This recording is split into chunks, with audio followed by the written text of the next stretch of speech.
Salut, ça va? Pour ma part, je vais très bien, mais ça pourrait aller mieux si vous vous abonniez à cette chaîne YouTube. C'est très important, n'oubliez pas, abonnez-vous, mettez la cloche, commentez tout et n'importe quoi pour un référencement des plus optimales afin que je puisse avoir ma villa au bord de la mer. Aujourd'hui, on va parler squat, squat barre haute et squat barre basse. High bar, low bar pour nos amis qui se la jouent anglais alors qu'ils n'ont même pas de niveau A1. Je vais vous présenter la différence entre ces deux squats, leurs objectifs, à qui ils s'adressent, leurs techniques et comment progresser, programmer dessus. Entrons dans le vif du sujet, générique.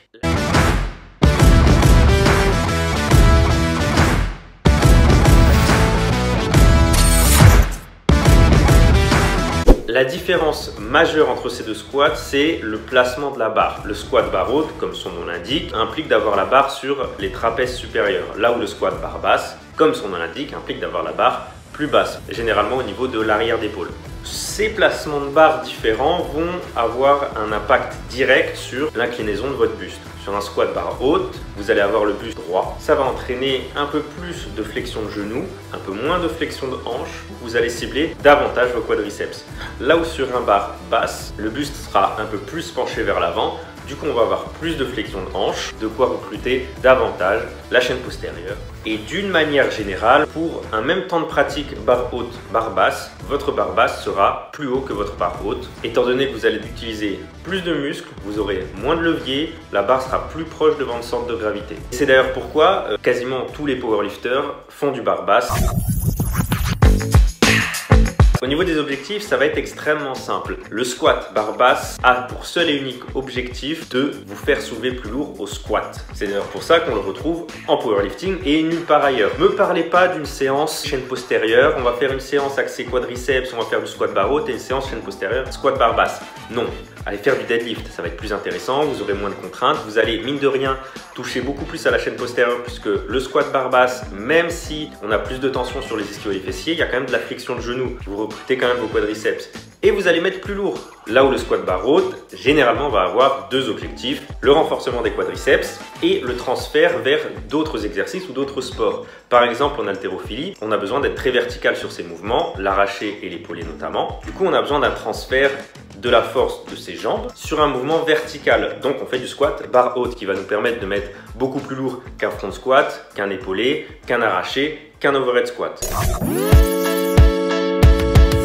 Maintenant qu'on sait quels sont les objectifs, on va voir à qui ça s'adresse. Qui fait du barre basse, qui fait du barre haute. Là aussi, ça va être extrêmement simple. Si vous voulez soulever lourd au squat, sans vous soucier forcément du recrutement musculaire, sans vous soucier du transfert vers d'autres sports, vous faites du barre basse. Et c'est tout. C'est pour ça que les pratiquants de barre basse sont généralement des powerlifters, mais aussi quelques go muscu qui s'amusent à soulever lourd au squat. Non pas que le squat barre basse ne va mettre aucune tension sur les quadriceps, ça ne va pas les muscler. Je dis pas ça, simplement que d'un point de vue temps et énergie mise à votre disposition, ça va peut-être être plus intéressant de faire du squat barre haute, voire un hack squat pour muscler ses quadriceps. Et non, votre morphologie n'a rien à voir là-dedans. Ce sont des excuses. Vous avez juste la flemme de travailler votre squat, de travailler votre mobilité.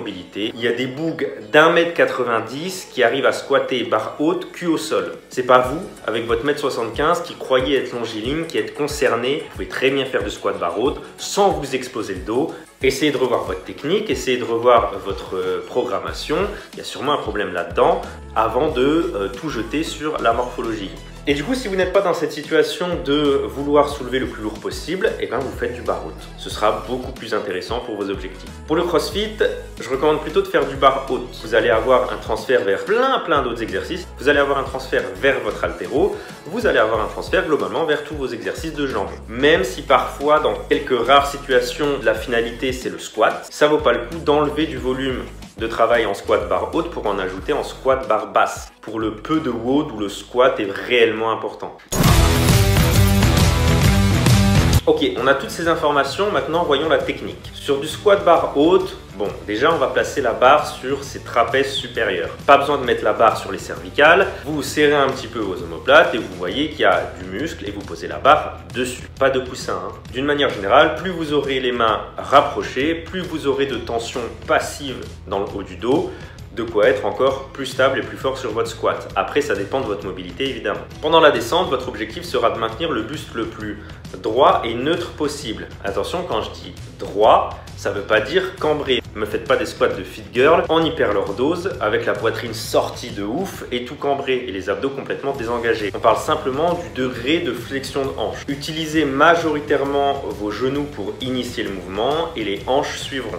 Et là, des chaussures d'haltérophilie peuvent être utiles pour vous aider à garder le buste droit. Et vous devez remonter comme vous descendez. L'inclinaison du buste ne doit pas bouger. Ne remontez pas en good morning, vous mettrez beaucoup trop de porte-à-faux sur votre dos, sur vos hanches. Et surtout, c'est pas ce qu'on veut, puisque même si vous montez plus facilement qu'en étant vertical et focus sur les quadriceps, vous perdez l'objectif de votre squat.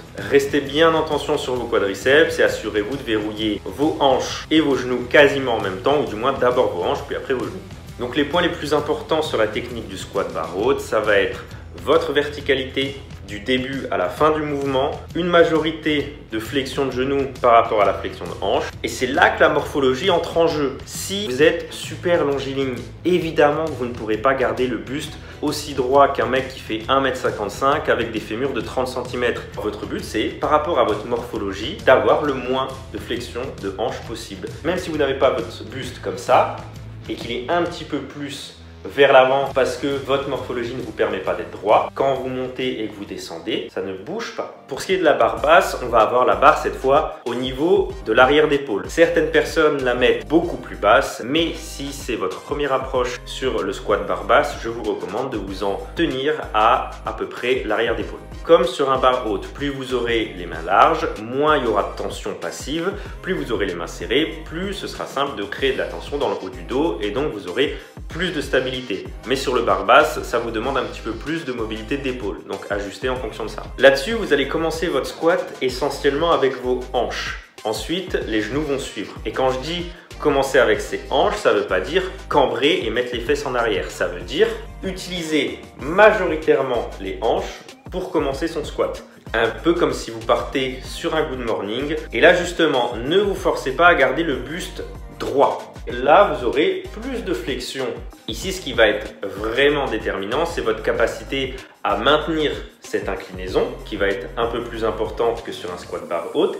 Et surtout, la force que vous allez mettre dans votre bracing, les charges vont être plus importantes et souvent ce qui va être facteur limitant, ça va être votre gainage. Et pendant votre remontée, c'est la même chose que sur un squat barre haute. On veut éviter le good morning et il faut bien distinguer un squat barre basse d'un good morning. Le good morning squat, c'est le fait de verrouiller ses genoux beaucoup trop tôt par rapport à ses hanches. Et du coup, on se retrouve à faire un good morning. Votre buste peut être très penché, mais le but, ça va être de garder cette inclinaison début à la fin du mouvement. Après, évidemment, sur un squat barre basse, c'est un petit peu moins grave de partir en good morning, puisque l'objectif du squat barre basse, c'est de verrouiller son squat. Mais sachez quand même que ça peut vous causer des problèmes, notamment pour valider une barre qui est lourde, puisque vous vous empêchez d'utiliser plus de muscles. Voyons maintenant au niveau de la programmation. Comment on va travailler ça? Comment on fait pour progresser sur le squat barre haute et barre basse? Il ne va pas y avoir d'énormes changements sur la programmation entre les deux. Votre squat barre basse va mettre plus de tension sur le bas de votre dos et sur toute votre chaîne postérieure. Ça va avoir une influence sur votre deadlift. Si vous augmentez votre volume au squat, c'est pas forcément intéressant d'augmenter aussi le volume au deadlift puisque vous allez grandement augmenter le stress sur cette zone. Du coup, on va partir sur 2 jours de squat.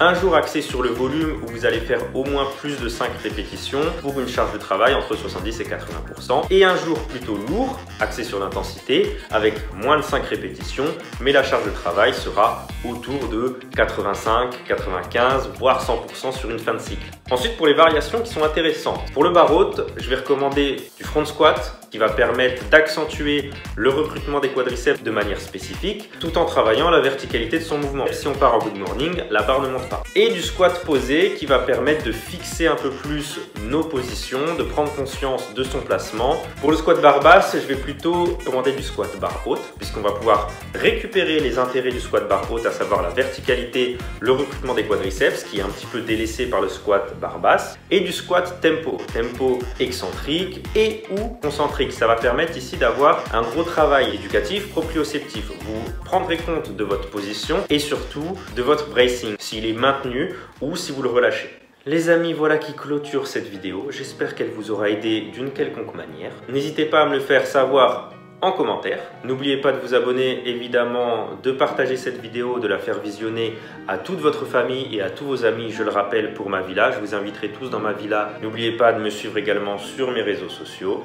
Nous, on se retrouve mercredi prochain pour une nouvelle vidéo. D'ici là, portez-vous bien, continuez de vous entraîner, faites du squat. La bise.